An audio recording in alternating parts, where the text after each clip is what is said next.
right. I want to say all praises to Yahweh, Ba'Hashem, Yahawashi, Ba'Hashem, Rakah, Kadash. And I want to give double honor to the apostle, great millstone who will well, and salutation and honor to all you Akim out there that are laboring and that are doing the work in faithful and in truth. And the title of this video will be Esau wants it all and he will lose it all. That'll be the title of this lesson. Go ahead, Dewar, you can take it from there. Yeah, I'll give a little history of Esau. He lived in south of Israel in the land called Edom. Later on, he lived in the land of Iran, which was called Persia. After that, he lived in the land we call Greece, where he took it over from the dark races who were living there. Over the period, he has lived in many different areas, and when it came to around the 740, he decided that he would become Israel, that he would take over the history of Israel. So he converted to the Israelite way of life, and from since then he has been calling himself the Jewish people. It is no wonder since then he has been going from land to land, moving landmark from one area to the other, taking over the entire world. Today we are governed mostly by Edomites who have taken every property from every other nation on earth. I got a piece of for you right there, Art. This is Deuteronomy chapter 19, verse 14. Thou shalt not remove thy neighbor's landmark, which they of old time have set in thy heritage, which thou shalt inherit in the land that the Most High, thy power, giving thee to possess. Yeah.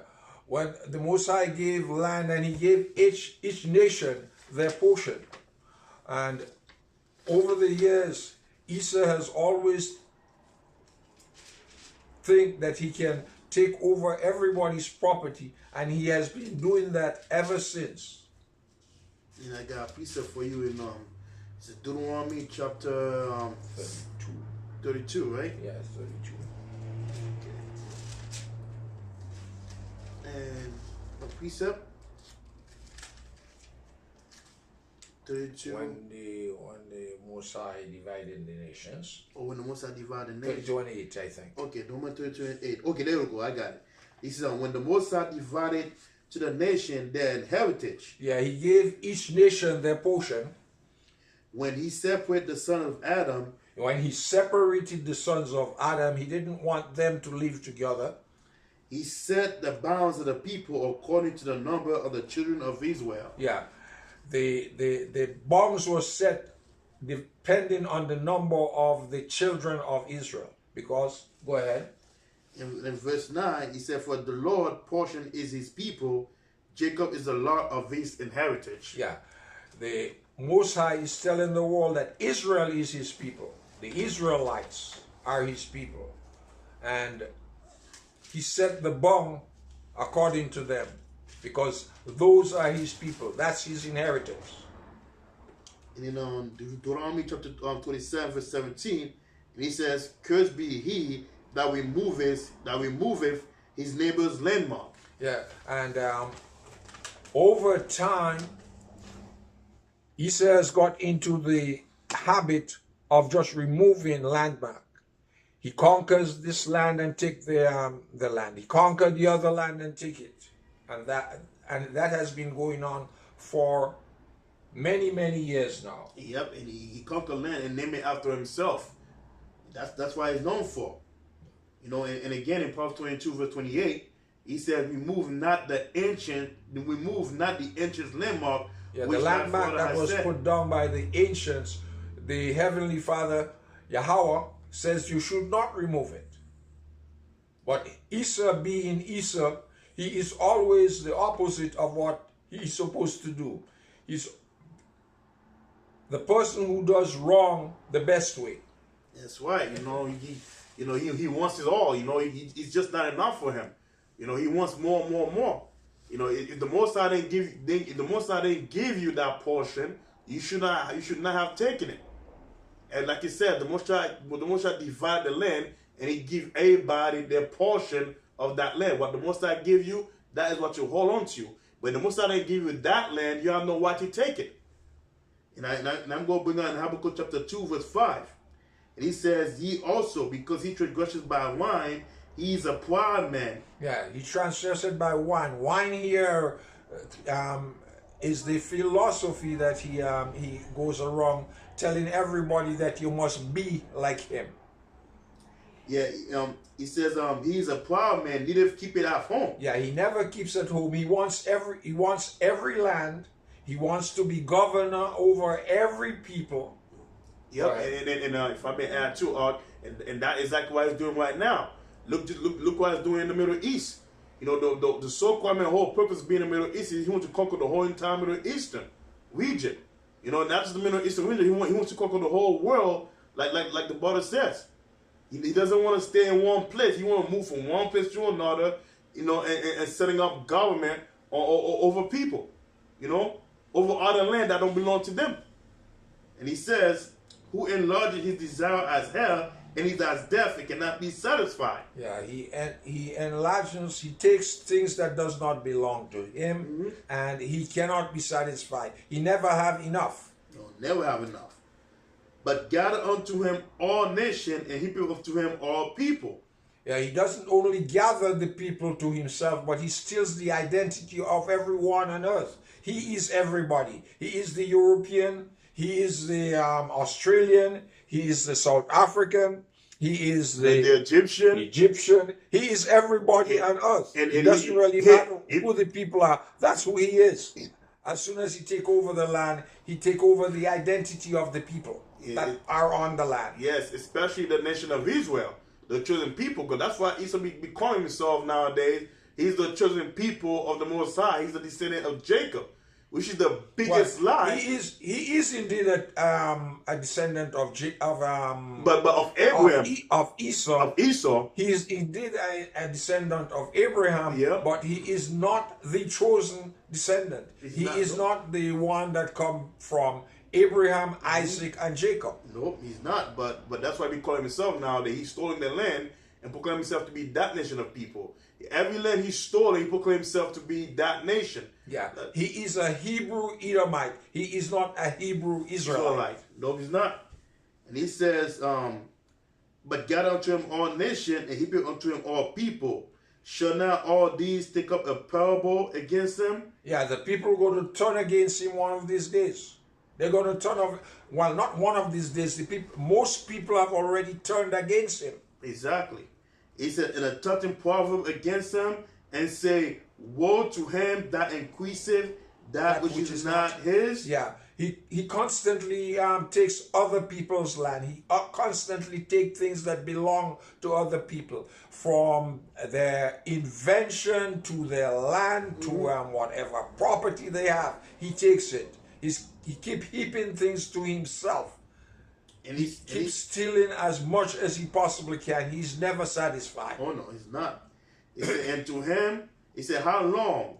And to him that ladder himself with thick clay, shall they not rise up suddenly that shall bite thee, and awake that shall vex thee, and thou shalt be for booty unto them? Yeah, the people would get angry with him, and soon he would be booty. Yes. Soon everybody would be on him. Exactly. Because thou hast spoiled many nations, all the remnant of the people shall spoil thee. Yeah, everybody that remain would spoil you. Everybody. All the nations would spoil you. Because you have taken advantage of all the nations. Because that is exactly what's going to happen to Esau, the so-called white man. He spoiled the whole entire nation. Esau wants everything. He's trying to gain everything in this world. But very soon, he's going to lose every last one of everything that he have gained. From the beginning of time, everything he have conquered, all the power, all the gold, all the spoil that he had, very soon he's going to lose it all. And who's going to take it all? The nation of Israel. We are going to take it off. We're going to take everything that Esau has taken back from us. And he says, because thou hast spoiled many nations, all the remnant of the people shall spoil thee. And you know the remnant of the people are the nation of Israel. You know? Because when the Most High bring us back into power again, we are going to be that remnant that's going to govern the whole entire world. That's going to conquer the world with an iron fist. And Esau got to give up, got to give back everything he have taken. Because of man's blood and for the violence of the land and of the city and all that dwell therein. You know, because he has shed the blood of every single nation on earth. Exactly. And he's got to pay for it. He has not paid anything yet, and he has to pay for it. The tab is coming due. Exactly. You know, it's time to pick up that tab. And I'm going to bring out 2 Ezra chapter 6, verse 8 and 9. And he said unto me, from Abraham unto Isaac, when Jacob and Esau were born of him, Jacob held first the heel of Esau. For Esau is the end of the world, and Jacob is the beginning of it that followeth. Yeah. Jacob is going to take down Esau, because Esau, as the scripture prophesied, is the end of the world. His kingdom is on its last leg. Yeah, his kingdom is going to fall, and Jacob is the one that's going to take him down. We are the Most High's battle axe, and we will take him down. Exactly. Israel will take him down. Because the Most High said, what did the Most High say? He said that the saint shall take the kingdom. Meaning that we're going to take everything that the whole world possesses. Everything's going to be all. It's going to be all us. Everything's going to be belong. It's like you know. All I'm meant to say is everything that was created on this earth was meant for us. You know, and we're gonna take everything back that belonged to us. Because the Most High said He made the world for our sake, not for Esau, the so-called white man's sake. And the so-called white man has stolen everything on this earth. And likewise, since he has stolen everything, he's going to lose everything. He's going to have to give everything. Well, he's not going to give it. We're going to have to take it back from him by force. You know? So Esau is working so hard, you know, to take everything off from this world, to take all the resources. But little does he know, very soon, he's going to lose it all. Every last thing, everything he has gained on this planet Earth, he's going to lose it. He's going to lose it all, including his life. You know, after he has built this kingdom. Got anything else to say, Art? Oh, okay, so with that, I'm going to say, all praises to Yahweh, Ba'Hashem, Yahushai, Ba'Hashem, Wakar, Kadash. And I want to give double honor to the apostle of Great Millstone who will well, and salutation and honor to all you Akam out there that are laboring and that are doing the work and faithful and in truth. So with that, I'm going to say shalom. Shalom.